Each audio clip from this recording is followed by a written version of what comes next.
Welcome to Depression and the Fundamentals of Healing, a talk on the essential elements of both coping with and overcoming depression by Marty Cooper.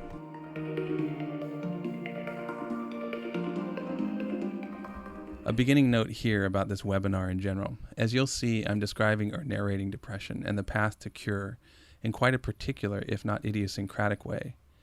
In my clinical experience, this is the best description of all the elements I can come up with, but it's certainly not the only way to tell the story of depression, the depressive, and the route to transformation.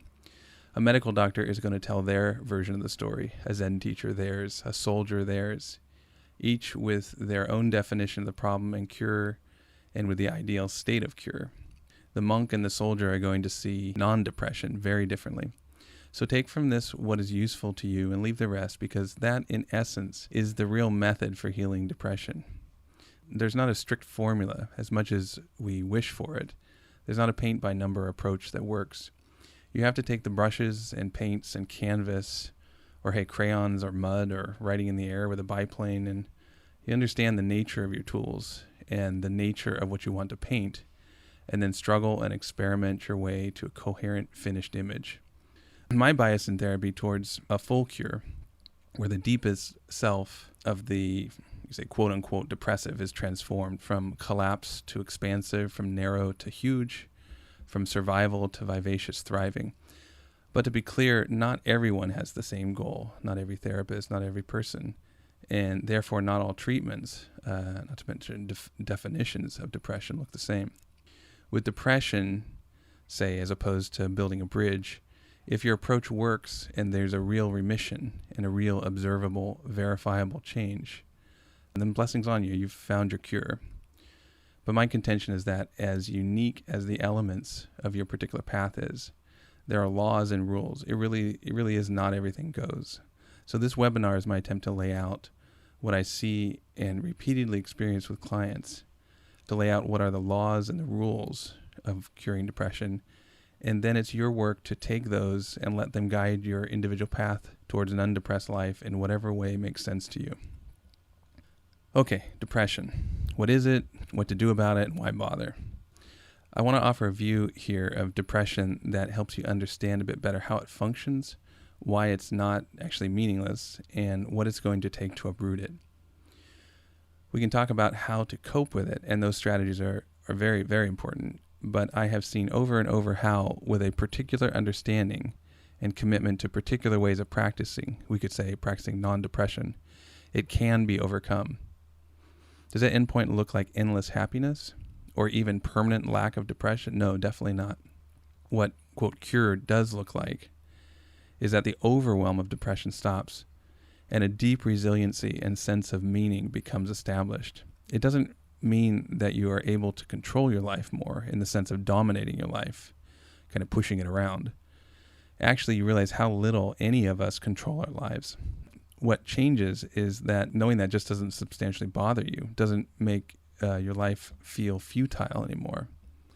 And ironically, this kind of surrender and acceptance allows for a much more productive and desired centered life, believe it or not. We think such acceptance will crush us, end in resignation, but it actually frees us. So that's where we're headed. But it's not all woo-woo. We don't just think positive thoughts and voila, depression abated. Curing depression, most particularly the ongoing or chronic types, requires work, support, inquiry, bravery, more work, and time. This is the first level of acceptance that actually opens the way forward like a gate in a wall across the path. Without opening it, there's no way forward. Okay, for instance, I had a patient, we'll call him Tim, who was a brilliant thinker, successful businessman, and had long-term depression. He knew the strategies, exercised like mad, had read all the books, all good and necessary stuff. But what stymied our work and past therapies that Tim was in was that he just couldn't or wouldn't or hated the sense of humiliation at having to really accept his lack of control. I often think that we depressives are neither great at controlling the world, which might be someone like a Donald Trump figure, nor are we great at accepting how bad we are at controlling the world. Tim took the wisdoms and tools that are generally useful and filtered them through his deep need to control, his sense that he couldn't survive if he couldn't control, and just wasn't able to get past or through that gate. So in contrast, another patient, we'll call her Sarah, 29-year-old woman who came to therapy baffled at the truculent quality of her depression, which was triggered by the death of her mother 6 months before, though she had a history of depression before that. Initially, she just wanted a different pill. And believe me, the more I've worked in this field, the more I appreciate modern chemistry and the longing for shortcuts. She wanted a pill both in literal medications, but also as a quick shot to get rid of, to control the depression. But when it got clear that attacking the depression hadn't and wasn't working, she was able to, with understandable grumbling and wincing, ask, is control really necessary? And accept that she wasn't going to excise the depression, cut it out, but rather actually had to engage it. That gate of initial acceptance opened, and we were able to start getting real traction on what was generating the depression and keeping it in place. In other words, she became willing to engage it, to grab it, and to investigate it. And that's really the necessary condition, which makes all the difference and opens up all the realm of actual healing and curing rather than only coping, kind of managing. So let's talk here about two forms of depression, because it's a really important distinction that in missing it causes a lot of confusion and pain. These two forms are situational depression and chronic depression. Okay, so situational depression is a reaction to overwhelming changes in one's life en route to incorporating and accepting those changes. For instance, losing a job might trigger a situational depression where you're tired, unmotivated, thinking negatively. But as time goes on, one moves naturally through depression, regains one's feet and positive frame, and the depression resolves on its own. Like a flu, rest and support helps move more quickly through the process towards acceptance. But there's not a fundamental collapse. We don't fundamentally lose our center or ability to cope. So again, it's more like a flu. With chronic or clinical depression, the depression doesn't resolve on its own. It comes with more serious and impactful symptoms. For instance, like suicidal thinking, deep hopelessness, pervasive negative view of self and others, the world, inability to feel pleasure. It may go into remission, but if not tended to, will tend to recur. Unlike situational depression, there are deeper issues of beliefs and often trauma that keep generating the hopeless and helpless states so characteristic of depression. Chemistry is also an issue, but much more complex than what is usually thought of as the chemical deficiency theory of depression. Often necessary, medication is not sufficient for a cure. So now, let's get a description of depression, but it's important to note that there's not a single definition that everyone embraces. We can define a broken leg pretty easily, but depression is complex and not so simple to draw a line around. Nonetheless, here's my definition. Depression is a mood state that is triggered by an experience of futility that cannot be accepted or a loss that cannot be tolerated. It results in a kind of forced withdrawal from experience, where our physical and motivational energy collapses, our thoughts are centered on a sense of meaningless and negativity, and our emotions are flattened and overwhelming. So the two parts of this definition that are most important to actually healing from depression are the words futility and withdrawal. They're really the pivotal points of depression, and when addressed, often the most opportunity for change.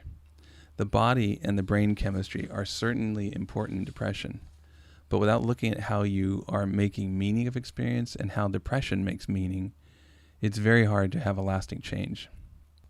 Depression is often thought of as a disorder, like when a machine simply breaks down, but I don't think that does depression justice.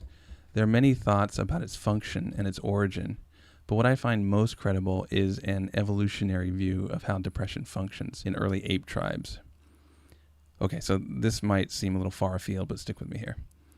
In small groups of primates, to survive, you had to be pretty cohesive. And yet these groups, and if you look at primate documentaries, you'll see this really clearly. These groups are cantankerous and hierarchically organized, where power is at stake and the alpha male can be challenged, right, the head male.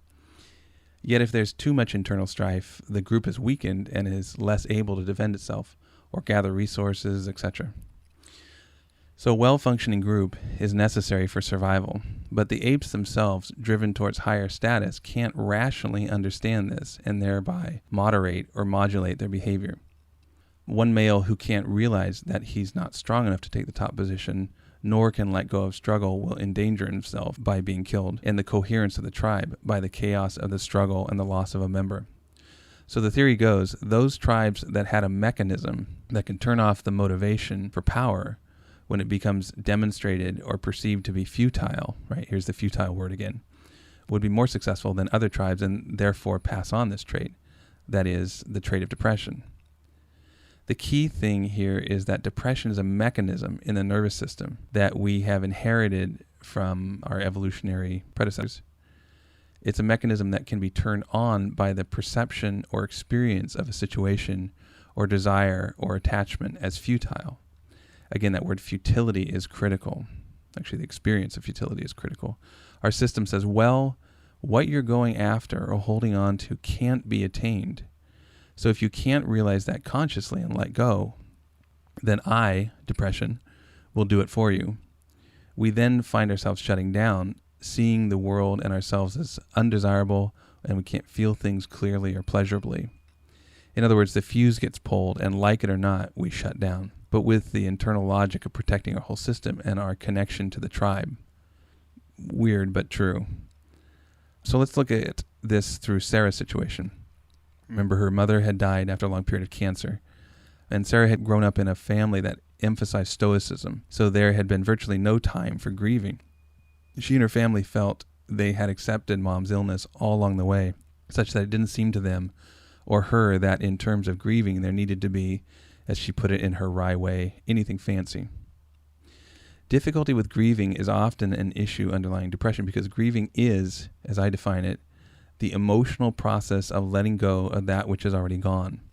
It's how you could say, our deep self comes to terms with a loss, and how our heart and body truly lets go of the bond to what's no longer there. In Sarah's case, she stayed more or less in her head, thinking she was reconciled to her mother's death, not knowing that grieving is a felt, embodied process. She was telling herself, I've moved on and accepted, but her heart and body were expressing via the depression, I can't tolerate letting go. She couldn't consciously go through the full grieving process that was trying to happen naturally. She wasn't, in a garden variety sort of way, delusional about her mother actually having died. But the depression kicked in to, in a way, do her grieving, her letting go for her. So a quick note about grieving, since we're on that topic. Deep acceptance is always arrived at through grief, which is to say, the letting go of an emotional attachment to that which is not available to be attached to. This can be a person like Sarah's mother, or an idea about career, or a beloved object even. But if they or it is gone, we have to grieve it. If they or it are still here, there's no grief. There's no need for grief. Also, it's important to know that grief as a deeply wired process always moves towards acceptance, always moves from pain to poignancy. When grief is finished, we don't forget what we've lost. It's not an amnesia process, but rather we stop fundamentally hurting. Okay, so depression again. As a process, depression is meaningful. It's not simply a disorder, an aberration. It's full of information. It has a function and it carries a message. Ignoring that message and treating it as a dumb condition is done at our own peril. Okay, I'll put in another footnote here. This does not mean that depression can't be medically induced. It is a neuromechanism and can be turned on by other things than loss. And so the quote-unquote message can be distorted. For instance, if we have a thyroid condition, the symptoms can include depression. And in that case, the meaning is not let go, but take a thyroid medication. In other words, as true as this psychological angle that I'm offering is, the body counts, so get an MD to check you out. If the thyroid or antidepressant medication works, great. If not, there's more underneath to deal with. This holding depression is meaningful, based in the understanding of our evolutionary shaping and in a map of the logic of depression, i.e., its logic is to pull us back from that which is futile, is really important in uprooting the condition. If you've ever tried to get blackberries out of your yard, then you know that to just painfully cut the foliage without attending to the roots will yield you another crop of berry bushes very soon. We have to go to the roots. I know this might seem like a lot of theory, and you might be thinking, where are the tools? We're getting there, but if depression isn't understood at least in sketch form, at the cognitive level, then you will default to the map you're already carrying, and usually which you're unaware of. Instead of, as I'm asserting, depression being an impersonal condition that is handed down as a neurocircuit or a mind state from eons of evolution, which depression that pivots on the subjective experience of futility, joined with the experience of the impossibility of acceptance, and which results in a system-wide crash of energy, positivity, etc. Instead of that map, you're going to have some version of, I'm afflicted with an illness the same as a flu, or I'm weak, bad, a failure, and this depression is proof of that. Neither of those models actually allow for deep healing. With them, at best, you cope. Okay, so here is a key principle. An accurate map is necessary. Looking at it through Tim's situation, remembering back that he was my patient who couldn't seem to, as I put it, move through the gate of initial acceptance. As I said, Tim was a brilliant, fairly successful businessman. He had been rewarded for his intelligence and practical acumen in business and highly pushed by his father into this path. Tim was deeply attached and invested in the image of himself, which would have been relatively fine except when the market crash happened. Like so many businesses, his took a tremendous hit. Well, that happens, right? Before, he'd been able to heroically course correct and save it in times past, but this time the forces were too large. Huge financial institutions drowned, not to mention small firms like his. The business went bankrupt, but in Tim's mind and heart, it was him that went bankrupt. The training from his father, not to mention his culture, that so lauded worldly success was utterly shaming of supposed failure. Another footnote here, just to clarify a little bit. Shame is that experience where it's not that you're doing something wrong, that's guilt. It's that you are something wrong. Okay, so Tim's map said that to fail at business is to fail at life, to be valueless, to lose everything meaningful, to make life futile. Depression for him was an unavoidable indictment of his core self and earned punishment. This was so core to his sense of self that he couldn't see this message, failure equals shame, as a particular teaching or training he had received, not actually who he was, in part because of the terror of losing all sense of identity. So as I tried to lay out the map above, he kept returning to his default map and resisting what could have possibly actually produced relief. Again, maps really matter. So, say you buy into this as a map, then what does healing look like? Okay, here's where I'll get the barest bones I can in what cure looks like, and it goes like this. Be mindful and take naps. So I'll elaborate and acknowledging that the devil's indeed in the details. Nonetheless, I contend that, and I actually mean this quite seriously, that statement is the whole path of healing depression. Okay, so here we go. So what does being mindful and take naps mean? First, be mindful means practice mindfulness when not overwhelmed. Take naps means do whatever you need to do to regulate your nervous system away from the state of overwhelm. I'll go over both of them for the rest of this webinar, but just note that there's an and in the statement. Mindfulness and naps are two prongs of the healing. You can't get a cure and do only one without the other, any more than you can have a river that doesn't have strong banks and a flow of water. They're inseparable. Together they define the river. So, mindful. A great definition of mindfulness comes from John Kabat-Zinn, a medical doctor who originally taught mindfulness to those with chronic illness. Mindfulness, he says, is paying attention in a particular way, on purpose, in the present moment, and non-judgmentally. Mindfulness seems to have its origin in terms of teaching as a practice in Buddhism, and though many other religious traditions have a form, it's not a religious practice at all, fundamentally. Mindfulness is a neurological capacity to observe one's own experience as it happens that can be trained and developed like a muscle. If you're left brain leaning and like to research this sort of stuff, a great read is The Mindful Brain by Dan Siegel.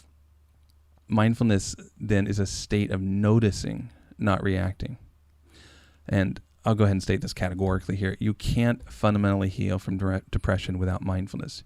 You can learn to cope with it, be manageably unhappy, or strategically numb, or even for periods happy before falling into another episode. But again, cure requires mindfulness. So I'll just state that bluntly. And then explain here's why it's true. Depression is an automatic process. It's like a circuit breaker which triggers when the predefined conditions are met. If the system's capacity is overload, the system blows. But more than an electrical system, it blows by reinforcing the triggering experience of futility through deadening our five senses, by pulling the plug on our energy system, and by describing to us how hopeless and futile we and the world actually are. But it all happens automatically and programmatically, like a play being enacted. It's not, quote, data-driven, as much as depression might say so. Norman Solomon, the author of The Noonday Demon, says, depression lies. Depression is driven by the need to enforce a detachment from that which is deemed futile, which for whatever reason we cannot engage consciously. So again, depression, when it registers that we're not letting go of something futile, steps in and makes us let go. So if mindfulness is anything, it's the practice and the development of the ability to be conscious and to build that capacity into the structure of the nervous system. Long-term meditators actually seem to have a denser brain in those areas connected with attention and self-regulation. To be conscious, contrasted with being on autopilot, is to be aware of the present experience, to have a detached but not disconnected perspective or view, which allows us to experience our reality as it actually is. Vipassana, the original name for mindfulness practice in the historical Buddhist teaching, translates as to have insight into the true nature of reality. And that true nature of reality, of course, includes our reality. So therefore, since we can say that depression is enforced unconsciousness, we're running on an automatic script, the cure must involve increased consciousness. When we look at our experience, if we can't recognize the filter of depression, then we are mired in only that view or interpretation of ourselves and our worlds, i.e. depression's view. To get out, we have to be able to perceive clearly, which is progressively strengthened by mindfulness practice. Okay, for instance, with Sarah, her idea when she came in for therapy was that she had already moved on from her mother's death. She thought that the depression had something to do with an immediate work situation, and that the depression indicated she wasn't doing something right, and which she feared meant that she was intrinsically weak. That was her interpretation. As we began practicing mindfulness as a way of inquiring into her actual experience, rather than her beliefs or interpretations, especially in her emotions and body, she was able to observe and be with the visceral feelings rather than only the ideas of her unfinished grief. In other words, getting a bit of the logic, the map, and practice of mindfulness under her belt based on her willingness to look closely. She should kind of poke her attention through the screen of depression to see what was really happening underneath rather than what she was thinking was happening. And seeing what was really going on objectively in the present moment, non-judgmentally, allowed her to more and more clearly understand the nature of the depression and therefore address it as it actually was. In golf, you have to hit the ball from where it lands, not where you want it or think it to be. Okay, so let's hear the Sufi story of Nasruddin to illustrate this. Probably a better analogy than golf. A man was walking home late one night when he saw Mullah Nasruddin searching under a streetlight on hands and knees for something on the ground. "Mullah, what have you lost?" he asked. "The key to my house," Nasruddin said. "I'll help you look," the man said. Soon both men were down on their knees looking for the key. After a number of minutes, the man asked, "Where exactly did you drop it?" Nasruddin waved his arm back towards the darkness. "Over there in my house." The first man jumped up. "Then why are we looking for it here?" Nasruddin says, "Because there's more light here than inside my house." Mindfulness allows us to know and accept where we drop the key. Okay, now taking naps, the second part. The banks of the river, the inextricable companion to mindfulness. What is it? Why is it necessary? And what do you do? Okay, so taking naps is my shorthand for anything, literally anything, which has the effect of regulating our nervous systems. Our nervous systems means the whole amazing system of the brain, both in the skull and as it extends down the spine and out through the body. And in case you didn't know this factoid, the gut actually carries a huge amount of processing, has a huge amount of nerves in the gut. So the whole body is actually in some ways part of the nervous system. but particularly the brain, the central nervous system, etc. So that's the nervous system. And the nervous system has what the neuroscientists term the range of tolerance, meaning that range of functioning in which it is not over or underheated, where the nervous system is resilient, flexible, and fluid. Outside of that, you get hyperactivated states. In terms of mood, that's anxiety, and hypoactivated states, meaning depression, collapse, enervation, which would be neither here nor there, except that if our nervous systems are not regulated, we colloquially put freak out. Our systems really don't like being dysregulated, because if you are, quote, dysregulated long enough, you start, dying. Think of a motor that runs beyond its capacity too long. Rather, remember the smell. That's not a motor that's long for the world, is it? Same for us. We've survived as a species because our nervous systems have learned how to stay regulated, to not burn out, nor to freeze out, meaning to become catatonic and dying from deprivation or neglect, or I guess being snapped up by a lion. But actually, regulation does not, by definition, mean being within the range of tolerance, carrying its qualities of safety and flexibility. Depression is actually a regulating strategy, blunt, painful, destructive. But if the alternative is to run too hot for too long, our remarkable nervous systems will go to depression to keep from burnout. Parenthetically, this is a reason why anxiety so often results in depression. We anxiously try to figure out the solution to some nebulous problem that we can't let go of, using precious energy and resources past the point of sustainability, and then depression steps in like a bucket of ice water. So to not attend to taking naps, to regulating the nervous system towards the range of tolerance, is to till the field for depression. Again, either we regulate consciously or depression will do it for us unconsciously. Back to Sarah. Being the intellectually biased woman that she was able to understand all of this rationally, theoretically. But when it came to actually regulating her nervous system, she initially didn't even know where it was. In other words, before practicing mindfulness and looking at all of her experience, rather than only her thoughts, she ignored the signals and information coming from her heart, her limbic brain, as it were, or her body, her reptile brain. It's not that they weren't there or weren't influential. It was that she was unaware of them and what was going on at those levels of herself. The map of herself looked like one of those sly, coastal-centric maps of the U.S. in which California and New York take up 9/10 of the space, with a little sad strip in the middle for everything else. Her head took up virtually her whole map. She wasn't much aware that there was anything else to regulate. But with mindfulness as a key tool and the fuller map of depression and her human self to go by, she was able to see how chronically upset and sad her heart and body were. Not as theory, but by actually looking and feeling and sensing into those parts of herself. If I asked you right now to tell me what sensations are there in your left knee, you could likely simply describe, well, Marty, it itches a little. You look and describe. And that's mindfulness, and that's what she learned to practice. And it opened up the space and gave the feedback she needed to get purchase on the depression.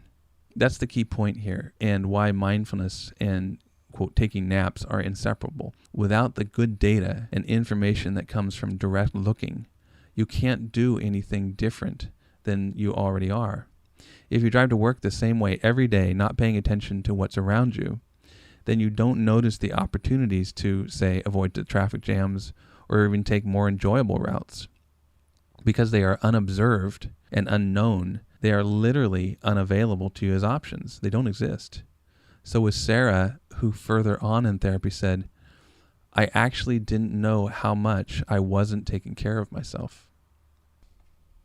So let's finish by talking a bit about what you actually do, the doing bit, which I'm intentionally putting last in this talk, which I hope is not too frustrating. Although often discussions of depression start with injunctions to do stuff, exercise more, take medications, talk with a friend. To go at it sort of tool first is like starting work on your car engine without a manual. You end up frustrated and with bloody knuckles, and ultimately a car that's still not running. So doing stuff or taking naps is in order to regulate the nervous system, to practice and train oneself in both the awareness of where that range of tolerance is in yourself and how to stay within it.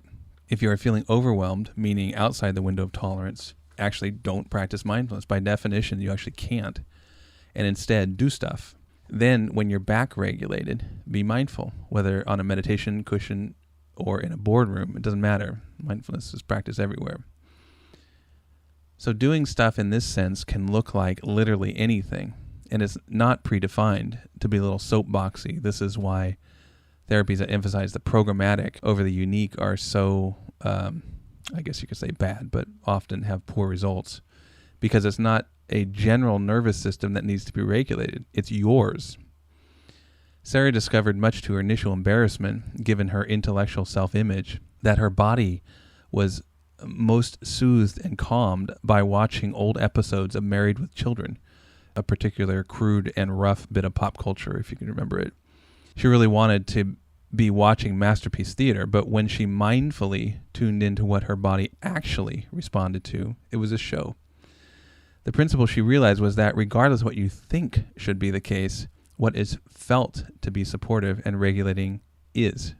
The nervous system has its own logic and needs, and again, to ignore or try to override them is to cultivate depression.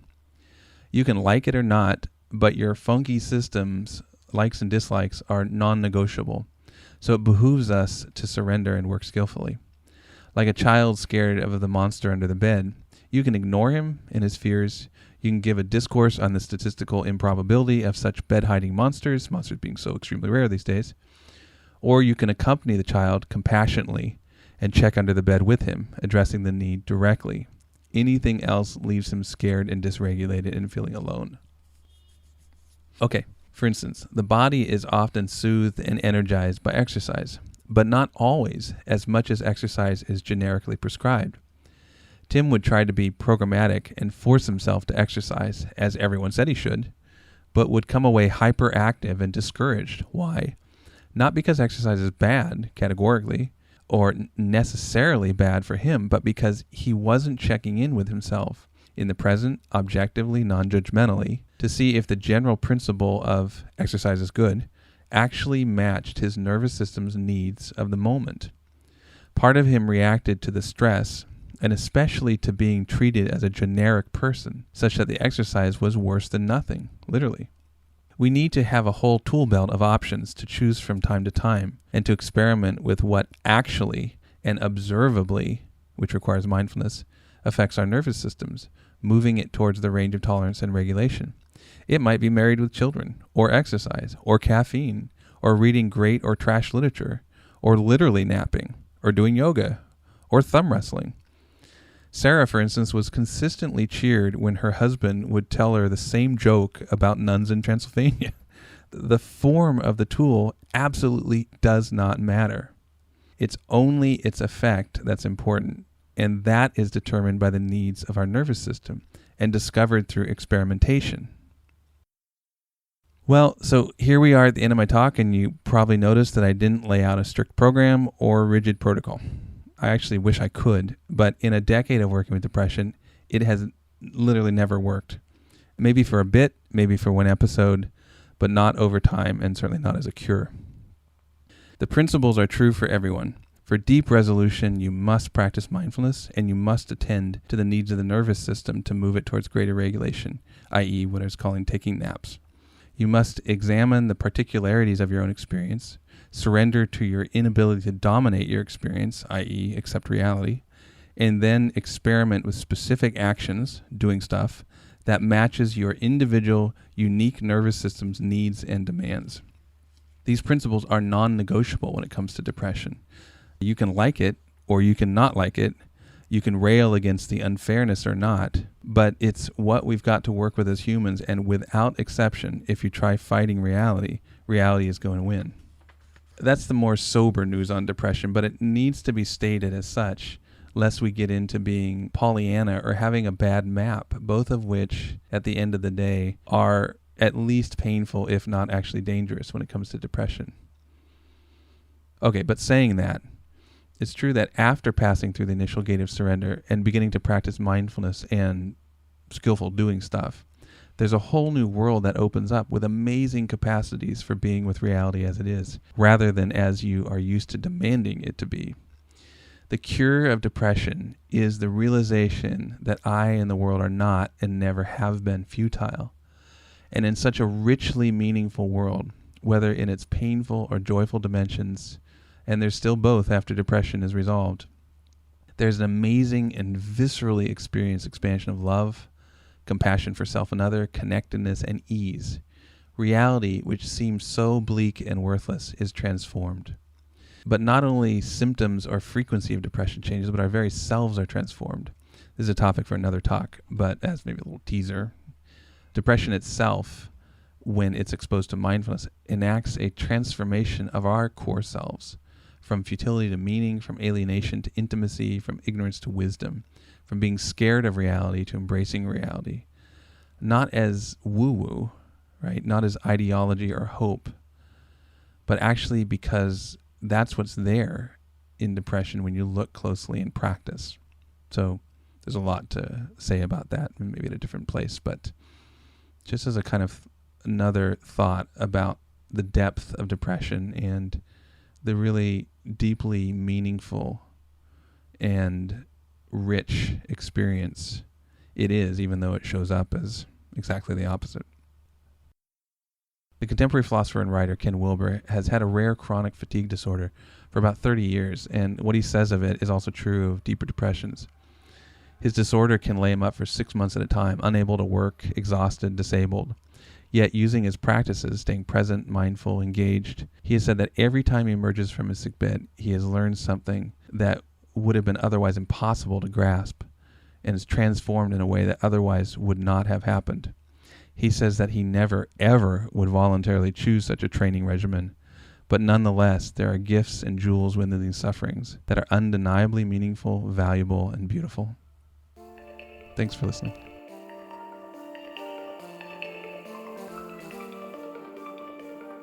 If this talk has been useful to you, there's also years of writing about anxiety and depression and their healing at www.mlcooper.com and click through on the articles page. You can also find at Amazon.com my book of essays called Anxiety and Depression, 42 Essays on Overcoming the Wild Moods. And if you're interested in possibly engaging in psychotherapy, please contact me at martycooper@mlcooper.com. I'm in San Francisco, but sometimes work by phone with folks throughout California. Also, as a point of errata, I referred to the range of tolerance in this talk, whereas it is actually referred to as the window of tolerance. So thanks again for listening, and please feel free to be in touch.